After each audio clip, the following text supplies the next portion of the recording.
Comment avoir un bon accent libanais et éviter les pièges de l'accent français? Mahaba, kifak, baddeman ouché bizatar, momarouf. Inta français, oui, mahek. Dans cette phrase, il y a absolument tous les pièges dans lesquels on peut tomber sans faire attention, malgré nous.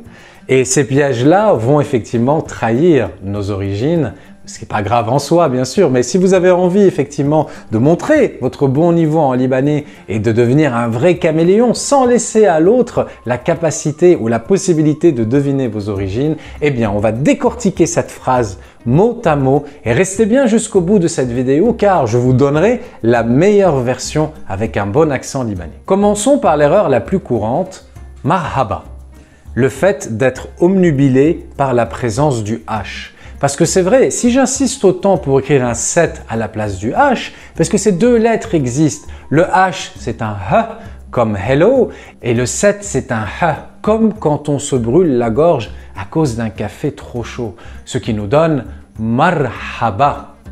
Et là-dedans aussi, on a le piège du R, mais je vous en parle dans quelques instants.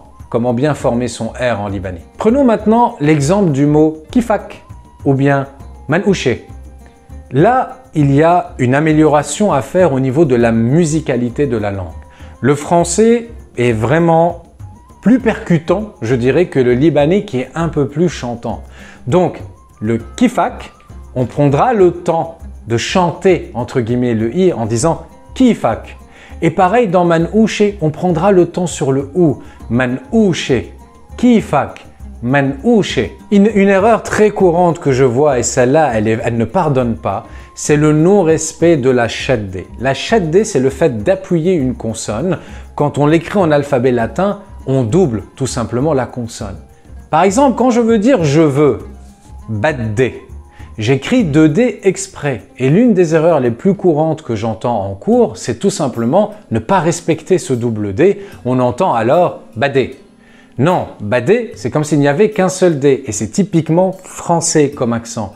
On prendra donc le temps d'appuyer son D pour obtenir un joli badé. À la fin de cette vidéo, on fera toute la phrase avec l'accent libanais le plus simple et le plus naturel possible. Mais pour le moment, prenons quelques instants pour accueillir les nouveaux. Ahla ou sahla à tous les nouveaux abonnés d'À deux pas du Liban. J'ai le plaisir d'animer cette chaîne, d'animer cette véritable école de libanais en ligne qui est À deux pas du Liban. Si vous voulez d'ailleurs vous inscrire en cours avec moi, c'est très facile, il vous suffit d'aller sur le site adeuxpasduliban.com ou vous pouvez m'envoyer directement un mail à adeuxpasduliban@gmail.com. On fera connaissance, on mettra en place un cours d'essai et nous verrons comment progresser ensemble de la meilleure façon possible. Et si vous aimez notre contenu, abonnez-vous à la chaîne et cliquez sur la cloche pour que YouTube vous avertisse quand je mets en ligne une nouvelle vidéo. Et n'oubliez pas de cliquer sur le pouce vers le haut en bas de la vidéo quand celle-ci vous plaît. Je vous invite également à prendre le temps de parcourir les playlists de la chaîne À deux pas du Liban parce qu'en plus du libanais,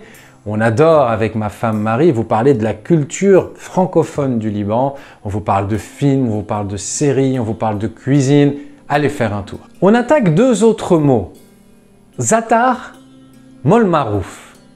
Ici, on a le non-respect du Ain, que je représente effectivement par le chiffre 3. Ain, ce qui nous donne za. Ah, je prends le temps, pareil, il y a une question de musicalité de la langue. Zatar. Mol, marouf. Je dois entendre le aïn au début de mol et non pas mol, comme si le 3 n'existait pas. Mol, et je ne dois pas entendre marouf, mais marouf. Mol, marouf. Dans ces mêmes exemples, on a le problème du R.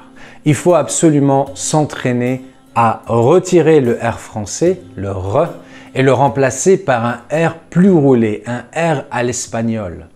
Le R français, R, en fait, il va venir faire vibrer le palais juste derrière le nez. Alors que le R libanais, le R, va nécessiter une vibration de la langue qui vient taper presque sur les dents. Les deux. R. Zaatar. Amol marouf. Marouf. Alors, il faut surtout pas également tomber dans le piège de trop l'accentuer. Avec l'entraînement, on arrivera à distinguer les deux sons et à rouler correctement son R pour qu'il ne soit pas trop appuyé et qu'il ne soit pas français. Amol marouf. za'atar. Allez, je vous ai promis la phrase finale. On va éviter le mahaba kifak badema ouche bizatar mol maouf. On va plutôt faire quelque chose qui va ressembler à marhaba kifak badde man ouche bizatar mol marouf. Je vous invite à vous entraîner et avec le temps, vous aurez une vitesse à peu près normale. Marhaba kifak badde man ouche bizatar mol marouf. Est-ce que vous rencontrez d'autres types de difficultés quand vous êtes amené à prononcer le libanais? Si c'est le cas, n'hésitez pas à me le dire dans les commentaires. Peut-être que ça va m'inspirer pour une autre vidéo dans cette même série afin que je puisse vous aider et vous conseiller du mieux possible. D'une manière générale, ce n'est pas facile. N'allez pas croire que ce soit facile. Ça demande de l'entraînement, comme quand on apprend à chanter ou à jouer d'un instrument de musique. C'est la même chose. Je vous affiche dans quelques instants à côté de moi une playlist qui va reprendre toutes les vidéos de la chaîne en rapport avec l'apprentissage du libanais. On s'y retrouve dans quelques instants. Yalla, bchoufkoun, des vidéos jdide. Tubo halkoun ktir. Bye bye ya halwin.